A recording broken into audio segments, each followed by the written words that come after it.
Welcome class 9। इस video में हम स्टार्ट करेंगे पेज नंबर 164 में स्विच केस स्टेटमेंट। यहाँ से स्विच केस स्टेटमेंट को मेनू ड्रिवन प्रोग्राम या users choice multiple branching statement भी बोलते हैं। देखो, you have already learned the application of all types of conditional statement. These statements are basically used to guide the control to execute either of two block of statements. तो अभी तक हम जो control statement पढ़े वो है if else statement. ये mainly दो ब्लॉक का स्टेटमेंट है, इफ और एल्स।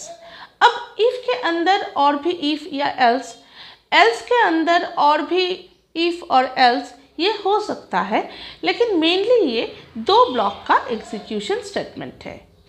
ठीक है, अब जो स्टेटमेंट हम पढ़ने जा रहे हैं वो है वन ब्लॉक एग्जीक्यूशन स्टेटमेंट। इसे बोलते हैं स्विच केस स्टेटमेंट। ये जो स्विच केस स्टेटमेंट है इसके अंदर डिफरेंट केसेस होते हैं। According to the users choice ये केसेस एग्जीक्यूट करता है। अब दोनों केस का ही कुछ एडवांटेज कुछ डिसएडवांटेज होते हैं। अकॉर्डिंग टू द प्रोग्राम या अकॉर्डिंग टू द सिचुएशन हम लोगों को ये डिसाइड करना पड़ता है कि हम लोग कौन सा यूज़ करें, स्विच केस या इफ एल्स ब्लॉक। ठीक है, वही यहाँ पे बोला है। देखो, now imagine a situation where you want to carry out a specific task out of a number of choice for a given condition.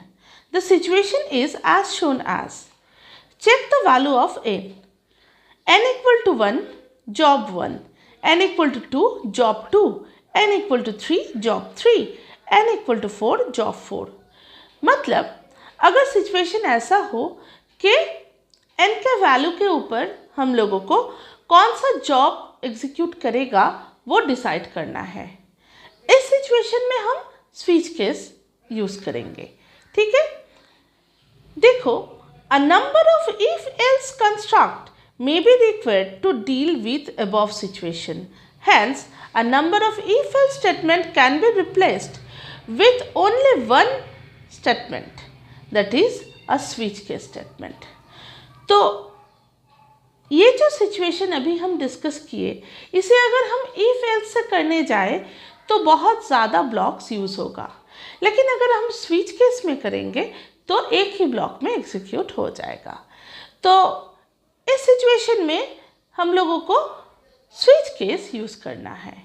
ठीक है, thus a switch case statement is a multiple branching statement where a particular block of statement are executed out of a number of blocks as per the user's choice.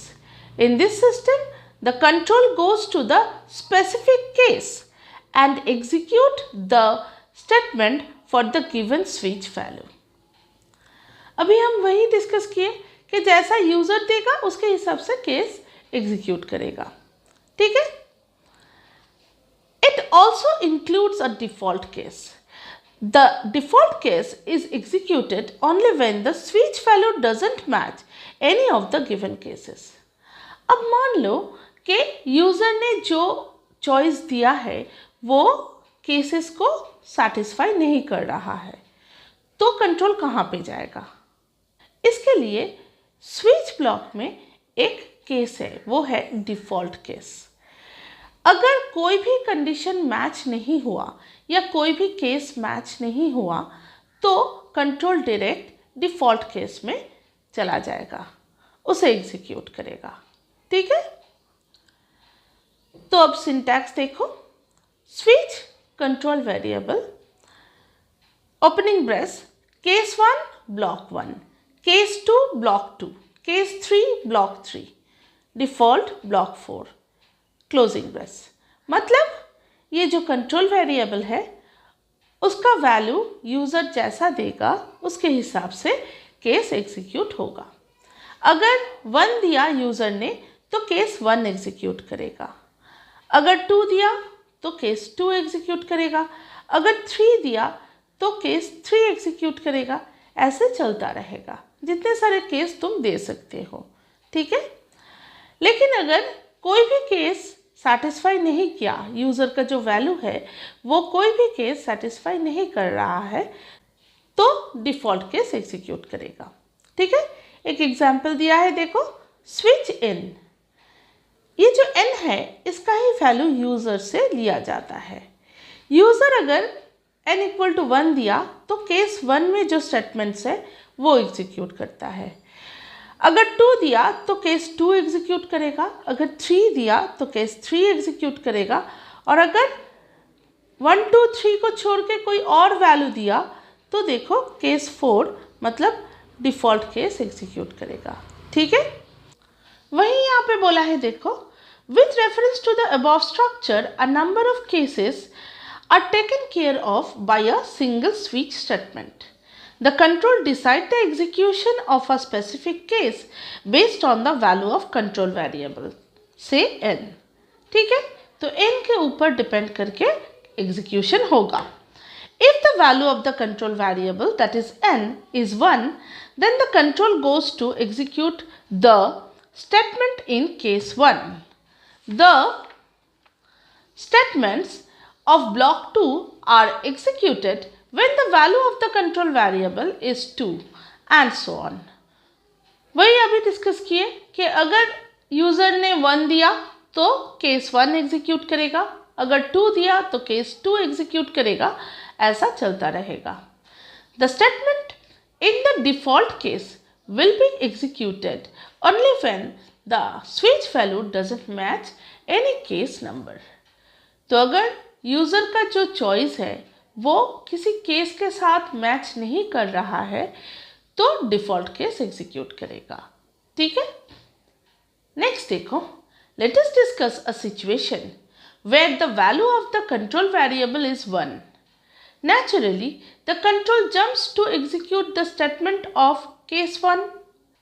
अगर 1 दिया तो case 1 ही execute करेगा। But what will happen if break is not applied and the execution of case 1 is over? थोड़ा previous page में जाओ, देखो ये जो एग्जाम्पल अभी हम डिस्कस किए यहाँ पे एक एक केस में ब्रेक स्टेटमेंट यूज़ कर रहा है। केस 1 में एक ब्रेक, केस 2 में एक ब्रेक, ऐसा। ये ब्रेक स्टेटमेंट का यूज़ क्या है वो अब डिस्कस कर रहा है। देखो क्या बोल रहा है कि अगर मान लो कि केस 1 एग्जीक्यूट किया और वहाँ पे कोई ब्रेक स्टेटमेंट नहीं है तो क्या होगा? By default it will maintain its normal flow and will enter another case for execution. अगर ब्रेक नहीं दिया तो केस 1 के बाद ऑटोमेटिकली केस 2 एग्जीक्यूट करना स्टार्ट हो जाएगा, फिर केस 3 एग्जीक्यूट करना स्टार्ट हो जाएगा, ऐसा चलता रहेगा। ठीक है, this is called fall through. ये जो सिचुएशन है या ये जो फंक्शनिंग है इसे फॉल थ्रू बोलते हैं। In order to avoid a fall through situation break statement is used. इसे अवॉइड करने के लिए ही ब्रेक स्टेटमेंट यूज होता है। When the control reaches to execute the break statement it immediately terminates the switch block without executing any other statement. जब ये break को देखेगा तब ऑटोमेटिकली स्विच केस से बाहर आ जाएगा, तो फॉल थ्रू सिचुएशन नहीं होगा। ठीक है, तो ये है ब्रेक स्टेटमेंट का यूज। अब देखो terms related to switch case statement, कुछ डेफिनेशन दिया है देखो। Switch block, a switch statement starts with opening curly brackets, that is ये जो कर्ली ब्रैकेट्स है सेकंड ब्रैकेट, ठीक है, and ends with closing curly brackets.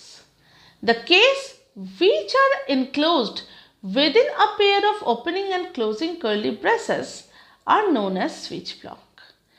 तो ये जो ओपनिंग और क्लोजिंग कर्ली ब्रेस के अंदर स्टेटमेंट्स है इसे बोलते हैं स्विच ब्लॉक। यहाँ पे एग्जाम्पल भी दिया है देखो, switch in opening brace case 1 कुछ स्टेटमेंट देन ब्रेक, केस 2 कुछ स्टेटमेंट देन क्लोजिंग ब्रेस। ठीक है, तो ये है स्विच ब्लॉक। अब देखो break statement. A break statement is use at the end of each case that is referred to as case terminator. तो ब्रेक को क्या बोलते हैं? Case terminator. No statement is written after break in any specific cases. तो कोई भी specific case में, मान लो केस वन का जितना सारा स्टेटमेंट है वो ब्रेक के आगे लिखा जाएगा। जब ब्रेक लिख दिया उसके बाद केस वन का कोई स्टेटमेंट नहीं होगा। नेक्स्ट क्या होगा, केस टू स्टार्ट हो जाएगा। ठीक है, तो ब्रेक के आगे सब कुछ लिखना है, मतलब उसी केस का जो ब्लॉक ऑफ स्टेटमेंट है। ठीक है, लेकिन एक बार ब्रेक लिखने के बाद उसके नीचे नेक्स्ट केस स्टार्ट होगा, प्रीवियस केस का कोई स्टेटमेंट उसके बाद नहीं होगा। ठीक है, this statement forces the control to exit from the switch block. अभी हम वही डिस्कस किए कि जब कंट्रोल ब्रेक स्टेटमेंट को देखेगा तब वो ऑटोमेटिकली स्विच केस से बाहर आ जाएगा। ठीक है, एग्जाम्पल दिया है, देखो, switch an opening brace case one बहुत सारे statement then break, case two बहुत सारे स्टेटमेंट देन क्लोजिंग ब्रेस। ठीक है, अब देखो fall through. If the break statement is not used after a case, then the control enters into another case for execution. This condition is known as fall through. ये भी हम discuss कर लिया already कि अगर ब्रेक नहीं दिया तो केस वन के बाद केस टू के बाद केस थ्री ऐसा एग्जीक्यूट करता जाएगा। इस सिचुएशन को बोलते हैं fall through.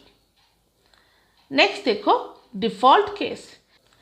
This is a special case in the switch case structure. It is executed when no case is available for a given value of switch variable. अगर कोई भी वैल्यू यूज़र गिवन मैच नहीं किया किसी भी case के साथ तो डिफ़ॉल्ट केस एग्जीक्यूट करता है। With reference to the example shown below, when the value of n is given 10 or -5, the control will automatically get transferred to default case for execution. It happens because case 10 and case -5 are not available in the switch block. Generally, default case prompts the user that he has opted for a wrong choice. तो जैसे ये जो नीचे example दिया है वहाँ पे देखो केस 1 है, केस 2 है, देन डिफ़ॉल्ट है। लेकिन मान लो ये जो कंट्रोल वेरिएबल है n, इसका वैल्यू यूज़र ने 10 दिया तो केस 1 भी नहीं एग्जीक्यूट करेगा और केस 2 भी नहीं एग्जीक्यूट करेगा, डायरेक्ट डिफ़ॉल्ट केस में आ जाएगा। ठीक है, यहाँ पे कुछ ऐसे मैसेज डिस्प्ले होते हैं जैसे रॉन्ग चॉइस, तो यूज़र को समझ में आता है कि उन्होंने जो चॉइस दिया है वो रॉन्ग है। ठीक है, यही यहाँ पे डिस्कस किया है। It is to be noted that the default case doesn't contain break statement as it is the last segment of the switch block. The control will automatically exit the switch case block after executing the default case. तो default case में कोई break नहीं होता है क्योंकि ये switch case का last statement है। After executing default case, automatically control बाहर आ जाएगा स्विच केस से। ठीक है, तो इसलिए ब्रेक देना यहाँ पे ज़रूरी नहीं है। नेक्स्ट पेज में जाओ, देखो दो एग्जाम्पल दिया है। Example using switch case by using numeric type switch value. तो n का जो वैल्यू है वो न्यूमेरिक टाइप दे रहा है इधर। देखो switch n opening brace case 1 system.out.println good morning break, case 2 system.out.println good afternoon break, case 3 system.out.println good evening break, case 4 system.out.println good night break, default system.out.println wrong choice closing brace।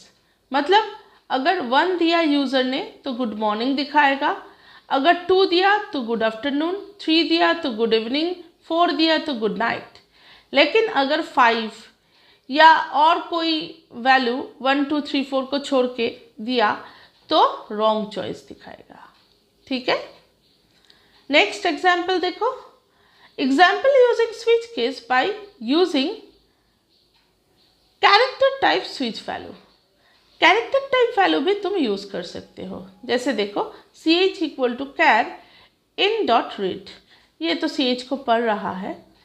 उसके बाद switch ch opening brace case a add a plus b system dot out dot println sum of two numbers equal to add break case d diff equal to a minus b system dot out dot println difference of two numbers diff break.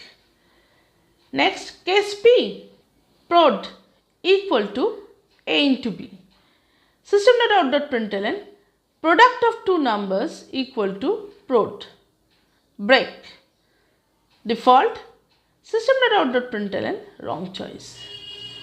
तो अगर user ने a दिया तो add होगा, वो print करेगा। अगर d दिया तो सब्ट्रैक्शन होगा, प्रिंट करेगा। अगर p दिया तो प्रोडक्ट होगा, प्रिंट करेगा। लेकिन अगर a d p को छोड़ के कोई दूसरा लेटर दिया तो डिफ़ॉल्ट एग्जीक्यूट करेगा, रॉन्ग चॉइस। ठीक है, तो ये था स्विच केस। इस वीडियो में इतना तक। नेक्स्ट वीडियो में solve program on menu driven यहाँ से स्टार्ट करेंगे। Bye.